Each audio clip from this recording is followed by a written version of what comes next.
Welcome to News Around Town. The focus of this program is to provide you with an update on projects and initiatives taking place in the city of Fort Wayne that are designed to benefit you.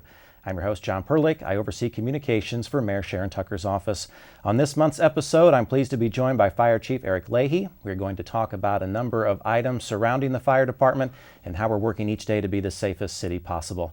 Chief Leahy, welcome to the program. Thanks, John. Good to be here. You're welcome. Chief, for viewers who may not be familiar with you, please provide some background information about yourself. I was born and raised in Fort Wayne, left for a short time when I joined the military right after high school, came back to marry my high school sweetheart, Sarah. We're still married. We have two beautiful daughters. I have been a firefighter for almost 30 years now and the fire chief for about 11 years. Chief, tell us what got you interested in public safety and ultimately working as a firefighter. Well, I've always had this desire to give back. I mean, that was one of the reasons why I joined the military. I think my parents instilled in me the sense of service. And my father served in the military, and I always looked up to his service in the military. I was always intrigued by it. Throughout high school, I explored options of careers in the military. And then when the time came, I finally decided to pull the trigger and join right out of high school. Then coming back home, I still had this desire to want to, provide a service to my community, to my country. And I was trying to figure out a way to do that. And the traditional paths that someone would follow, going to college or finding a career, just were not interesting me. And then a friend of mine asked me if I would consider trying out for the Fort Wayne Fire Department. He was trying as well. And one thing led to another, and I got on, and this life of service has kind of, if you will, scratched that itch for me. The need to give back, the need to want to serve my community and my country. Chief, I know that public safety is a top priority under Mayor Sharon Tucker's administration. You've also worked under previous administrations as well. Mayor Tom Henry had a very key commitment and highlight for public safety. For our viewers, walk us through why it's so important that we have a very well-functioning fire department. Tell us about how the engine houses work, and then also from a leadership perspective, your day-to-day duties. Sure. I think that, despite where you fall on the political spectrum, I think everyone would agree that public safety, defense of our country, those are all things that government should provide. I don't think anyone ever debates that. And so when we look at ways in which our community can be safe, the ways in which we can attract people to come here and understand that if they live here, if they want to raise their family here, we're going to do the best job we can to keep them safe, is by having robust public safety.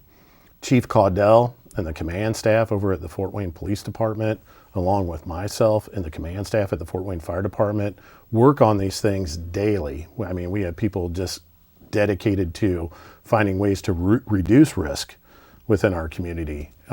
So making sure that we have that robust public safety is one way we can attract people to come to our community and decide to raise a family here. As far as, the day-to-day workings of the Fort Wayne Fire Department, we have 18 fire stations across the 110 square miles, 112 square miles that comprise the city of Fort Wayne. Within those stations then, based on what station we have anywhere from 4 to 8 firefighters at each one of those stations. And throughout the day, they start their day at 7 o'clock in the morning, and they'll work a 24-hour shift to the following day at 7 o'clock in the morning. We have 3 of those shifts, so each firefighter will work 1 day on, and then they'll have 2 days off. When they're at the station, we expect them to complete a minimum of 2 hours of training. Now, if a particular engine house has a new recruit that they're training, they're probably going to spend a significant amount more time training that recruit, getting that recruit familiar with the Fort Wayne Fire Department and the way we do business. So that training can be anything from sitting down and understanding one of our policies to actually getting the equipment out and practicing with each piece of equipment on a fire engine or a fire truck, building that muscle memory so that when we need them, when we call them into action, they don't have to think about what they're doing. It just comes natural. So we really focus on that rote system of learning and building, as we say, that muscle memory so that recruits, firefighters don't have to think about it. So as they go throughout the day, they conduct that training. They're also making emergency runs. They set aside time for meals, breakfast, lunch, and dinner. They usually gather together as a crew and they eat those meals together. They designate a cook throughout the day to help prepare that meal, and all the firefighters will occasionally chip in and help prepare that meal. And then they, in the evenings when they're not making emergency runs, they may spend some time watching some TV or just relaxing in their own way, waiting for that next emergency call to come until the next shift comes in at work at 7 o'clock in the morning. Chief, excuse me, could you describe for us the process of technology and also equipment use, because those two items are so important to make sure that we have the firefighters with the best equipment possible, the best technology possible to protect our community? Yeah, absolutely. We spend a lot of money every year on new equipment. We have, here in the next couple of weeks, we're going to be taking down a request to purchase a new ladder truck to the tune of $2 million to City Council. Hopefully we'll get approval for that. But above and beyond that, like there's new systems of technology that are being integrated into those apparatus every year. New mandates that come down to make those trucks safer, safer to operate, safer to drive, which is one of the focuses of my administration. When we look at what equipment is going to help firefighters do their job, we have to ask ourselves, is it going to make their jobs safer, easier to do? If we can answer yes to those questions, then we look at how much it's going to cost, and we start having those conversations with elected officials to determine whether or not the benefit is worth the risk with that equipment. In recent years, we've invested money in new equipment such as air packs, the self-contained breathing apparatus that firefighters wear when they go into an atmosphere that's immediately dangerous to life and health. We've invested money in new radios, so we have improved our communication and accountability on the fire scene. These radios come with increased capabilities to have that communication get out of a building that may be shielded or protected, and traditionally we have not been able to get out of that building because something has blocked the signal. We now can connect to a building's Wi-Fi, and that Wi-Fi will carry the signal out to the incident commander. We are looking at new technologies that will measure a firefighter's vital signs while they're actually inside the structure and working the structure fire, that will have alerts pop up on the incident commander's computer screen to let them know that they might have a firefighter who's in danger of a cardiac arrest or something like that. If they see elevated heart rates or too much of their air is being taken up too rapidly.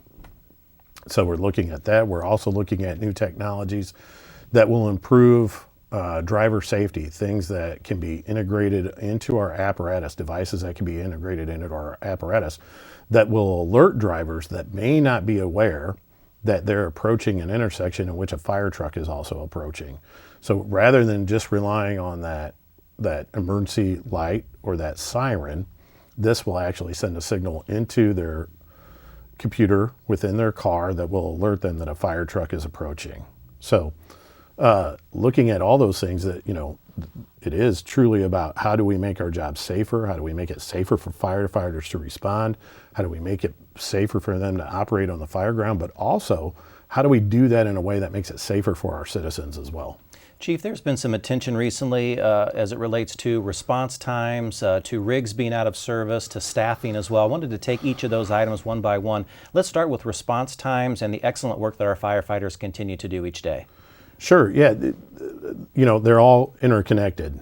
So one of the concerns was that our inability to properly staff an apparatus throughout the day based on contractual obligations that we have to meet has led to apparatus being shut down. And that is true. We have no choice. When we don't have enough volunteers to work for a certain day, I have to, by contract, shut the apparatus down. I can't write it short, except in certain circumstances, and I don't want to get too in the weeds on that. But one of the assertions has been that that has impacted response times, and it hasn't. We have so many resources in the city of Fort Wayne that we're able to actually move apparatus around and cover territories of that apparatus that may be temporarily shut down for the day. So for instance, we have 5 engine houses that have 2 apparatus each. And if we have a particular engine that is taken out of service because we have a lack of staffing for that day, then we can move one of those 2 rigs out of one of those 5 2-rig engine houses into that territory to cover for the day.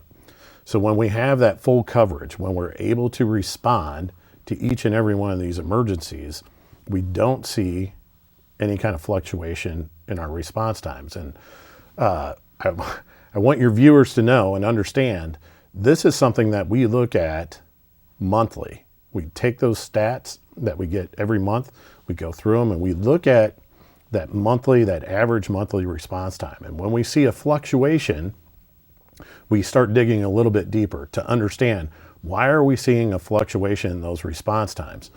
The response times are actually determined by the onboard computer in the apparatus. So when we receive an alarm inside the engine house, the first thing the firefighters do is they run to the rig and they start getting ready to get on the rig, whether they're donning their bunker gear or just getting their bunker gear on the rig because they're making an emergency medical run. The officer then has to get into the seat, get secured in the vehicle, get all their equipment in the vehicle, and then they have to hit a button that is titled En route. Once they hit that button, then that clock on that response time begins. When they show up on the scene, they hit an on scene button, which will stop that time.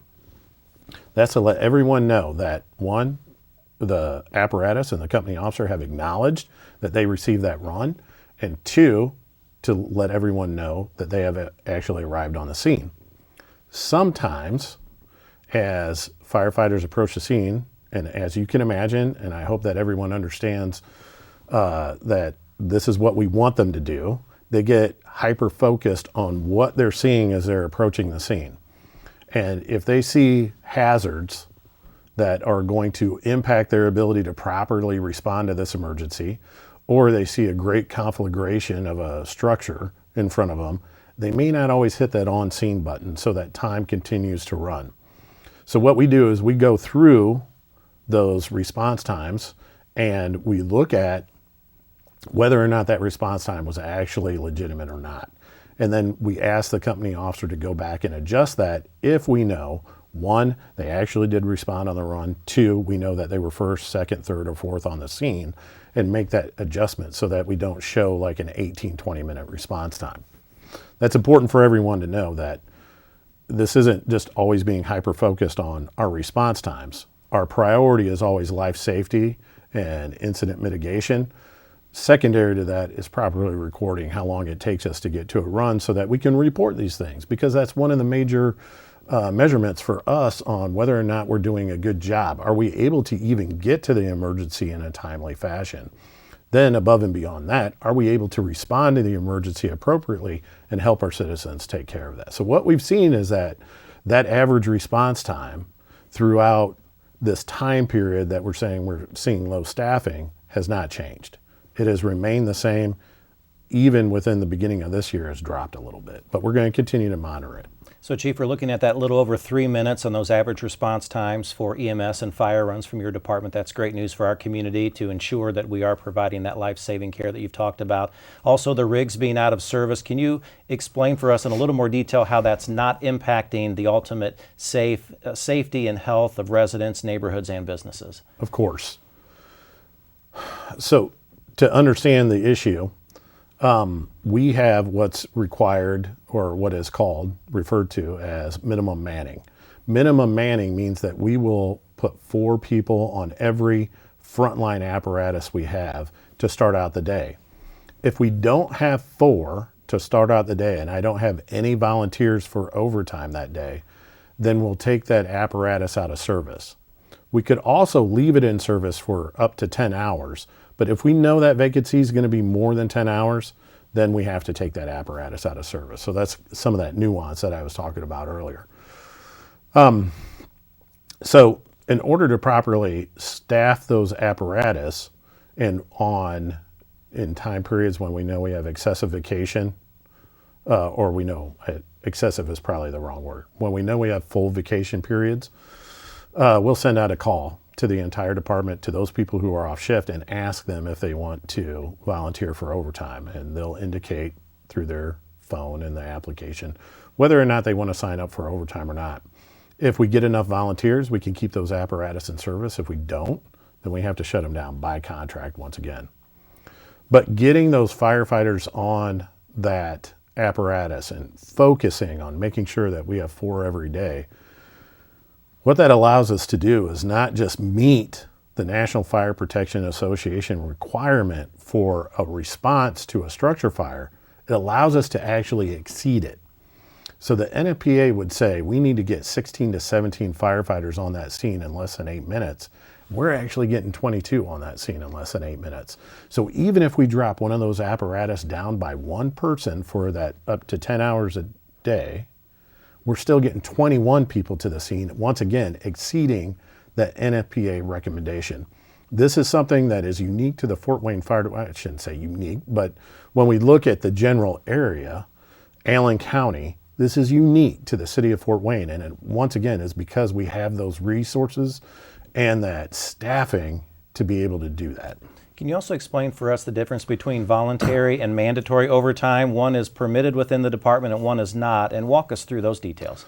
So, sure. The name speaks for itself. There's voluntary overtime, there's mandatory overtime. Voluntary overtime is where I volunteer to take a shift. Mandatory is when we don't get enough volunteers and we have to mandate someone to work overtime.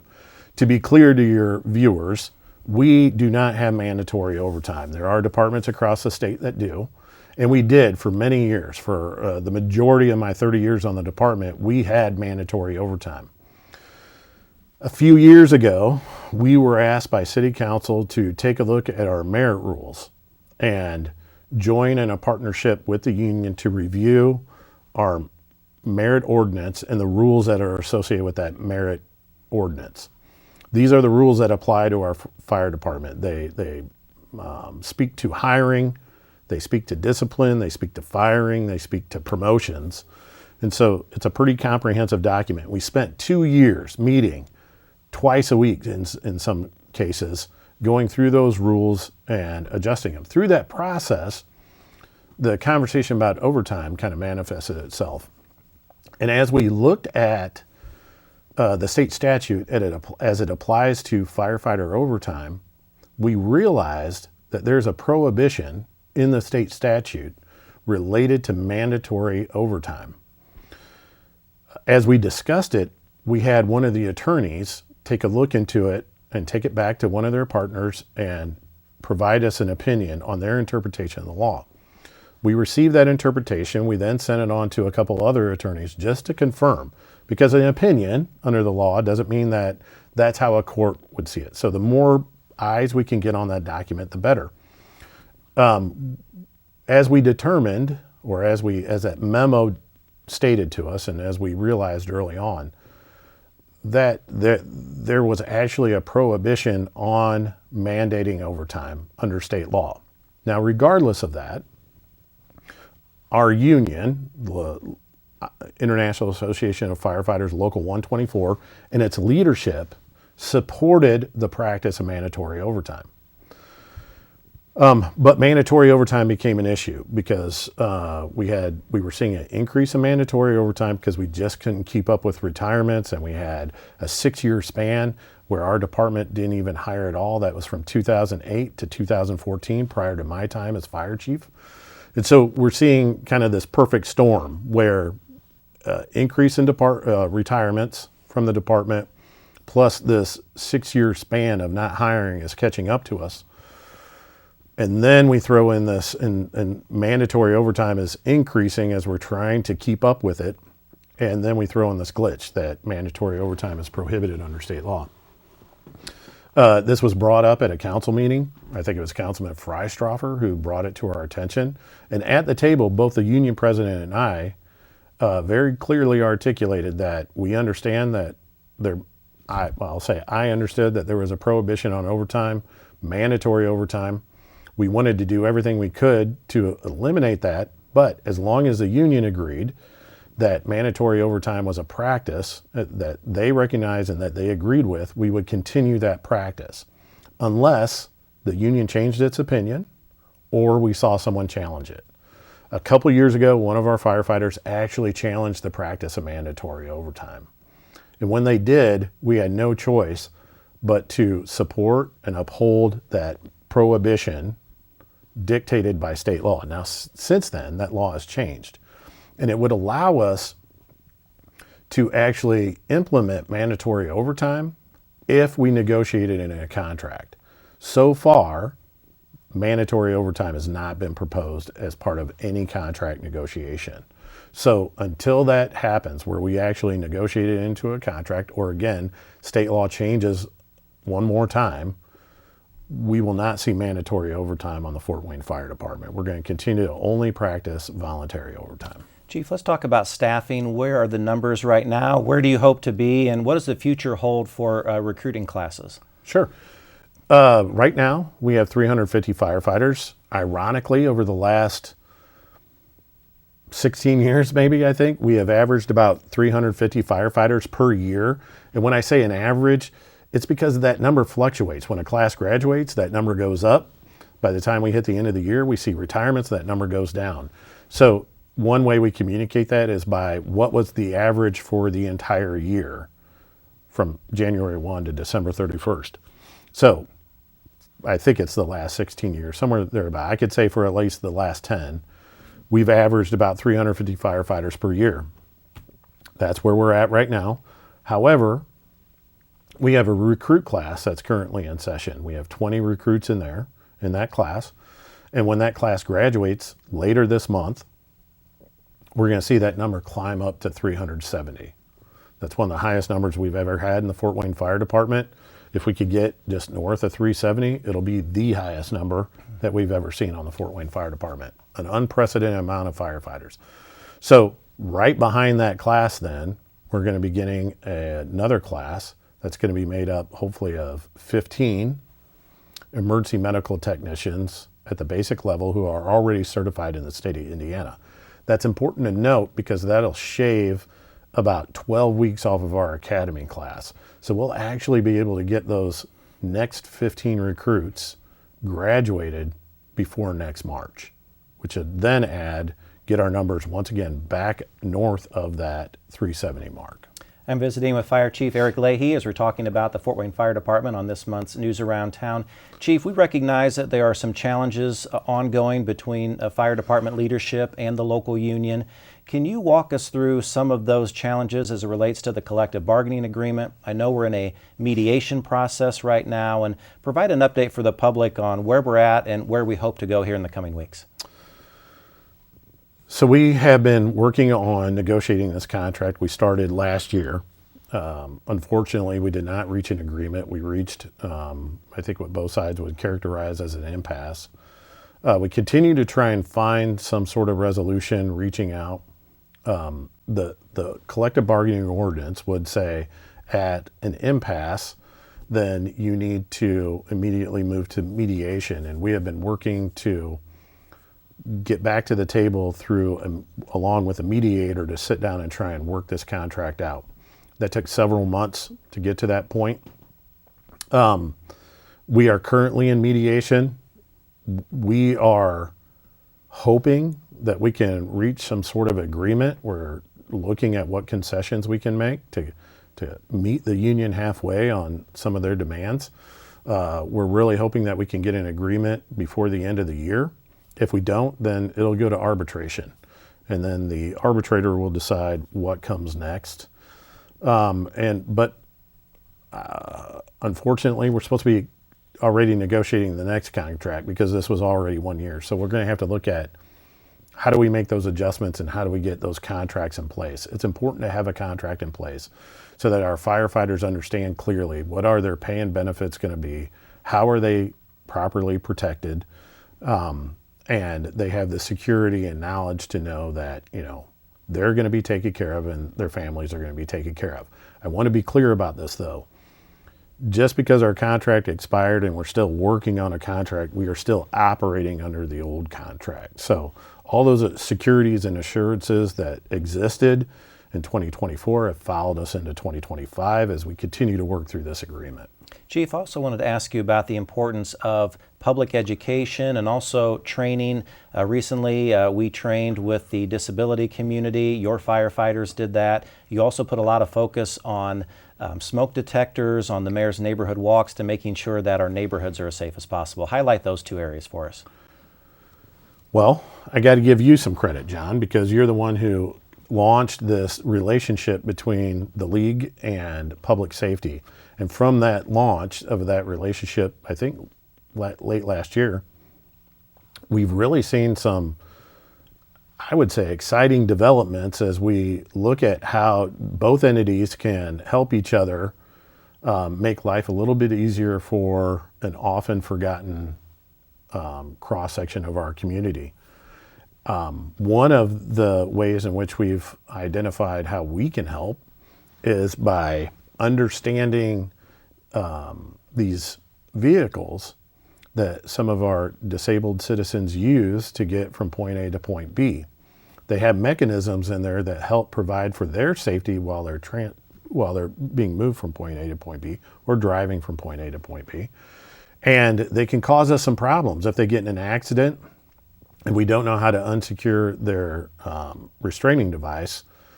So Superior was kind enough to join in a partnership with us to start or to begin training our firefighters on identifying these devices and how to properly, with the least amount of mechanical intervention, get our citizens out of these vans and get them to the treatment that they need in a hospital if they are involved in a serious vehicle accident. Other ways in which we're looking at is improving our ability and our understanding how to communicate to the deaf community, the hearing impaired and sight impaired community. How do we properly communicate to them? How do we understand what it is that they need from us, and how do we help them understand what it is we need from them, and that probably what is considered the worst time of their life when they need to call the fire department. Chief, thanks so much for the overview of the fire department. We want to thank our firefighters for the excellent work that they provide each day to keep us as safe as possible. And to learn more about the department, please visit them online at fortwaynefiredepartment.org. Thank you for watching.